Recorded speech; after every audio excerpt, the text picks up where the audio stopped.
Assalamualaikum warahmatullahi wabarakatuh. Selamat pagi semua. Hari ini Pendidikan Islam tahun 6 kita akan belajar tajuk sirah, iaitu Perjanjian Hudaibiyah. Mari kita lihat apakah objektif pembelajaran kita pada hari ini, iaitu ada 4 objektif pembelajaran kita. Pertama, kita akan mengetahui latar belakang peristiwa Perjanjian Hudaibiyah. Kedua, isi Perjanjian Hudaibiyah tersebut. Ketiga, kesan peristiwa Perjanjian Hudaibiyah. Dan yang keempat, iktibar dan hikmah dari peristiwa Perjanjian Hudaibiyah tersebut. Okey, baiklah. Pertama kita lihat bagaimana peristiwa Perjanjian Hudaibiyah itu berlaku. Okey. Bermula daripada Rasulullah mendapat mimpi menunaikan umrah. Okey. Rasulullah dapat mimpi daripada Allah Subhanahu Wa Taala untuk menunaikan umrah. Rasulullah pun mengajak umat Islam, umat muslimin pada waktu itu untuk menunaikan umrah bersama-sama. Mereka mula berangkat ke Mekah pada bulan Zulkaidah tahun ke-6 Hijrah. Okey, tahun ke-6 Hijrah. Seramai 1,400 orang telah menyertai misi ataupun rombongan menunaikan umrah ini. Okey. Apabila rombongan Rasulullah SAW tiba di Zulhulaifah, Nabi Muhammad dan umat muslimin berhenti di situ dan berniat ihram, iaitu berniat ihram umrah. Okey, kalau kita hendak menunaikan haji ataupun umrah, kita mesti ada niat untuk berihram. Okey.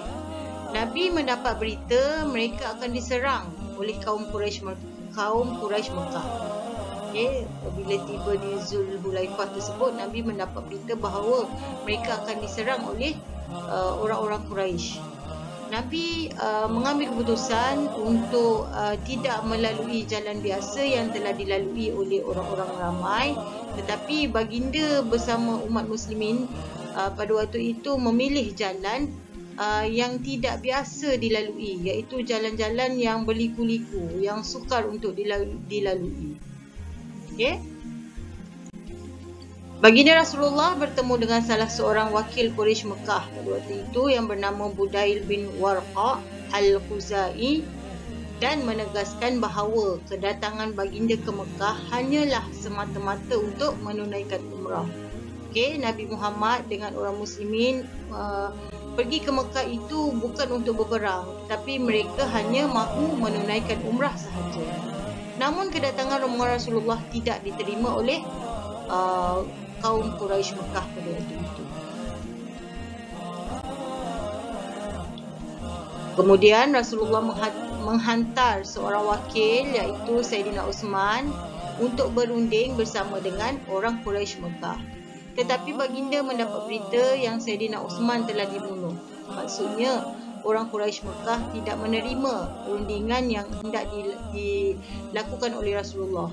Apabila mendengar berita ini, Rasulullah mengajak kaum muslimin membai'ah. Apa itu membai'ah? Membai'ah ialah membuat satu ikrar atau janji setia untuk mempertahankan kesucian Islam. Perjanjian ini dinamakan Baitur Ridwan. Okey, bai'ah tu Ridwan. Ini perjanjian di antara Rasulullah dengan kaum umat Islam pada waktu itu. Sebab apabila telah mendengar Sayyidina Uthman telah dibunuh, maka Rasulullah meminta umat Islam yang menyertai rombongan Rasulullah untuk menunaikan umrah bersama-sama memperkukuhkan perjanjian bersama mereka. Selepas itu mereka mendapat perkabaran bahawa Sayyidina Uthman tidak dibunuh. Bukannya Sayyidina Uthman pada waktu itu tidak dibunuh, dia hanya mendapat perkabaran sahaja. Seterusnya, apabila kaum musyrikin Mekah mengetahui tentang perjanjian Baitur Ridwan, apabila orang musyrikin Mekah tahu orang Islam ini bersama Rasulullah telah mengikat satu perjanjian, maka mereka menjadi takut dan gentar dengan kekuatan yang ada pada umat muslimin. Okey, apabila mereka tahu umat Islam ini telah bersatu, maka mereka jadi takut. Mereka mahu satu perjanjian damai diadakan. Mereka rasa seolah-olah macam orang Islam ni dah bersatu, dia hendak memerangi orang-orang Quraisy. Okey, musyrikin Mekah menghantar Suhail bin Amru untuk berunding dengan Rasulullah. Orang-orang Quraisy telah menghantar seorang utusan yang bernama Suhail bin Amru untuk berunding dengan Rasulullah. Mereka hendak membuat satu perjanjian damai. Mereka tak nak bergaduh, mereka tidak mahu berperang, maka mereka hendak berunding dengan Rasulullah untuk berdamai. Okey, maka Rasulullah menerima perjanjian ini dengan beberapa syarat lah yang telah ditetapkan. Maka termeterailah perjanjian Hudaibiyah dengan syarat-syarat yang telah dipersetujui. Kenapa dinamakan perjanjian Hudaibiyah? Kerana perjanjian itu dibuat di satu tempat yang diberi nama Hudaibiyah. Apabila perjanjian itu, rundingan itu telah diterima, maka perjanjian itu dinamakan perjanjian Hudaibiyah. Okey, kemudian Rasulullah memerintahkan kaum muslimin bertahallul. Okey, saya nak tanya, apa maksud bertahallul? Bertahallul ialah dia keluar daripada niat ihram tadi. Maksudnya mereka dah tidak mahu lagi menunaikan umrah. Bukan tak mahu, tetapi dalam perjanjian tersebut melarang umat Islam pada waktu itu untuk menunaikan umrah hanya pada tahun yang berlakunya perjanjian Hudaibiyah tersebut. Maka Rasulullah menyuruh umat Islam pada waktu itu menyembelih kambing serta bercukur, menandakan mereka sudah tidak lagi berihram. Okey, itu salah satu daripada syarat-syarat bertahallul. Okey, maksud bertahallul ni dia nak keluar daripada niat ihram itu tadi. Okey, kaum muslimin sangat berduka cita kerana mereka tidak dapat menunaikan umrah. Okey, umat Islam yang mengikuti rombongan Rasulullah hendak menunaikan umrah itu tadi rasa sangat duka cita kerana mereka tidak dapat menunaikan umrah. Namun atas arahan Nabi Muhammad SAW yang telah ditetapkan oleh Allah, maka mereka tetap akur, tetap menerima takdir ini kerana ini adalah perintah dari Allah Subhanahu Wa Taala. Bukan Nabi saja yang suka-suka menyuruh mereka bertahallul. Rasulullah juga sedih kerana mereka tidak dapat berihram.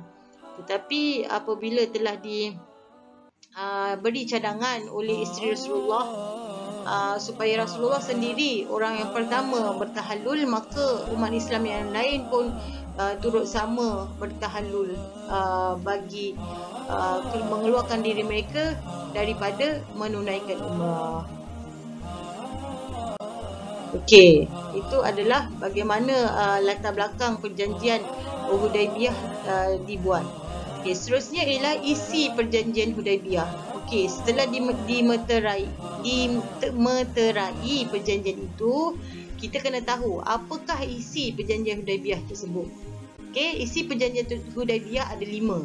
Okey, ada 5. Yang pertama, gencatan senjata selama 10 tahun. Okey, apa maksud gencatan senjata? Gencatan senjata ialah mereka tidak boleh berperang. Okey, selama 10 tahun. Ini perjanjian dia dalam perjanjian Hudaibiyah antara orang Islam dengan orang Quraisy Mekah. Okey, apa kesannya? Kesannya ialah pertumpahan darah dapat dielakkan dan penyebaran dakwah dapat dilakukan secara terang-terangan tanpa halangan. Maksudnya orang Islam dengan orang Quraisy itu tak akan berlaku perang, mereka tidak akan bergaduh, maka Islam dapat disebarkan dengan secara terang-terangan. Maksudnya tak adalah menyuruh sembunyi-sembunyi. Okey, yang kedua, umat Islam tidak dibenarkan menunaikan umrah pada waktu itu. Sebab itulah tadi saya terangkan bahawa mereka kena bertahallul, sebab dalam perjanjian Hudaibiyah pada tahun tersebut umat Islam tidak dibenarkan menunaikan umrah. Okey, kesannya keazaman kaum muslimin semakin kukuh untuk kembali ke Mekah menunaikan umrah apabila telah berlakunya perjanjian Hudaybiyah ini, maka kaum muslimin Mekah terpaksa balik semula ke Madinah. Tetapi mereka telah menanamkan satu azam dalam diri mereka untuk kembali semula ke Mekah pada tahun hadapannya bagi menunaikan umrah. Okey, ini isi yang kedua. Seterusnya, isi yang ketiga, kedua-dua pihak bebas membuat perjanjian dengan pihak lain. Maksudnya pihak Rasulullah dengan kaum muslimin serta pihak yang lagi satu kaum musyrikin Mekah bebas membuat perjanjian dengan orang lain, dengan pihak lain lah. Kesannya Nabi mengambil peluang menjalinkan hubungan dengan negara-negara lain dan kabilah Arab yang lain. Maksudnya Rasulullah dapat melebar luaskan hubungan dengan negara-negara lain. Okey, isi yang keempat, orang Quraisy Mekah yang datang kepada pihak Nabi tanpa kebenaran walinya walaupun telah memeluk Islam hendaklah dipulangkan semula kepada kaumnya. Maksudnya kalau orang Quraisy Mekah yang datang kepada Nabi tanpa kebenaran walinya, maksudnya orang itu tidak dapat kebenaran daripada ibu bapa atau penjaga dia, sama ada dia dah masuk Islam ataupun tidak, maka pihak Rasulullah bersama kaum umat Islam pada waktu itu perlu memulangkan kembali individu tersebut kepada kaumnya semula di Mekah. Okey, kesannya peluang menyebarkan Islam melalui muamalah antara umat Islam dengan bukan Islam di Mekah. Maksudnya Islam ini dapat disebarkan dengan lebih meluas di Mekah, sebab pada awal kan Mekah ni susah nak masuk kan, sebab kaum Quraisy Mekah pada waktu itu sangat berkuasa. Okey, seterusnya yang kelima, sesiapa dari pihak Nabi yang datang kepada pihak Quraisy, mereka tidak akan dipulangkan. Okey, nampak di sini macam berat sebelah kan? Kalau orang Quraisy datang kepada Nabi, Nabi kena pulangkan balik orang itu. Tapi kalau orang Islam yang pergi ke Mekah, pergi masuk ke pihak Quraisy, maka mereka tidak dipulangkan. Okey, itu antara isi perjanjian Hudaybiyah. Tetapi Rasulullah SAW memang ada strategi dia. Sebab itu Rasulullah menerima perjanjian Hudaybiyah ini. Okey, seterusnya. Okey, kita lihat apakah hikmah peristiwa perjanjian Hudaybiyah ini. Okey, hikmahnya kita lihat dari 3 perspektif. Pertama, dari segi sebagai seorang pemimpin, kedua sebagai orang yang dipimpin, dan yang ketiga sebagai seorang muslim. Okey, dari sudut pemimpin, okey, kita dapat lihat daripada contoh pimpinan Rasulullah SAW. Yang pertama, Rasulullah bijak merancang dan mengatur strategi. Okey, yang kedua, mengatasi masalah dengan tenang dan rasional. Rasulullah tenang saja menerima segala masalah yang berlaku di Mekah tersebut. Okey, yang ketiga, seorang pemimpin itu bijak membuat keputusan. Macam Rasulullah SAW memang sangat bijak membuat keputusan. Contoh yang pertama tadi kita dapat lihat, apabila Rasulullah dapat tahu mereka akan diserang oleh kaum Quraisy, maka Rasulullah terus membuat keputusan melalui jalan lain yang tidak biasa dilalui oleh orang-orang ramai pada waktu itu. Maka dia melalui jalan-jalan yang sukar yang tidak dilalui, maka mereka terselamat. Okey, yang kedua, dari segi orang yang dipimpin, maksudnya orang yang bawahan dia, pengikut-pengikut dia. Pertama, hikmahnya ialah sebagai orang yang dipimpin itu mesti taat kepada pemimpin. Maksudnya apa yang pemimpin kita cakap, disuruh lakukan, kita kena taat dengan pemimpin. Okey. Yang kedua, berganding bahu dan menyokong pemimpin. Okey, kita sebagai orang yang dipimpin, kita adalah sebagai seorang yang pengikut, maka kita perlu mendengar, kita perlu taat, kita perlu mendengar dan bekerjasama dengan pemimpin kita. Kita perlu taat, kita perlu sokong apa yang telah diputuskan oleh pemimpin kita atau ketua kita. Seterusnya, mengamalkan toleransi. Okey, antara kita, pengikut dan juga pemimpin kita sentiasa perlu bertoleransi. Maksudnya bertolak ansur. Okey, kita dengan musuh pun juga perlu bertolak ansur seperti dalam perjanjian Hudaybiyah. Dia nak ni, kita bagi. Okey, maksudnya ada tolak ansur. Yang ketiga, sebagai seorang Muslim, kita sebagai seorang Muslim perlu mentaati perintah Allah dan Rasul. Wajib, kita wajib mentaati perintah Allah dan Rasul. Yang kedua, kita perlu bersungguh-sungguh melakukan sesuatu dan perlu menepati janji. Kalau kita dah berjanji dengan seseorang itu, kita perlu tepati. Macam juga perjanjian Hudaybiyah itu yang ada 5 isi tadi yang kita ketahui.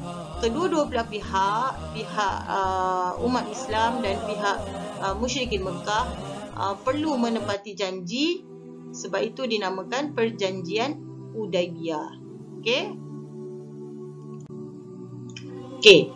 Setelah kita mengetahui latar belakang, isi, kesan dan hikmah kita mengetahui perjanjian Hudaybiyah ini, rumusan yang dapat saya simpulkan di sini iaitu melalui peristiwa perjanjian Hudaybiyah ini dapat membuktikan Islam agama yang cintakan perdamaian. Agama Islam tidak suka dengan peperangan. Dakwah Islam semakin berkembang dan titik permulaan kepada pembukaan kota Mekah. Pada waktu dulu Mekah sangat sukar untuk dimasuki kerana telah dikuasai oleh kaum musyrikin atau kaum Quraisy Mekah.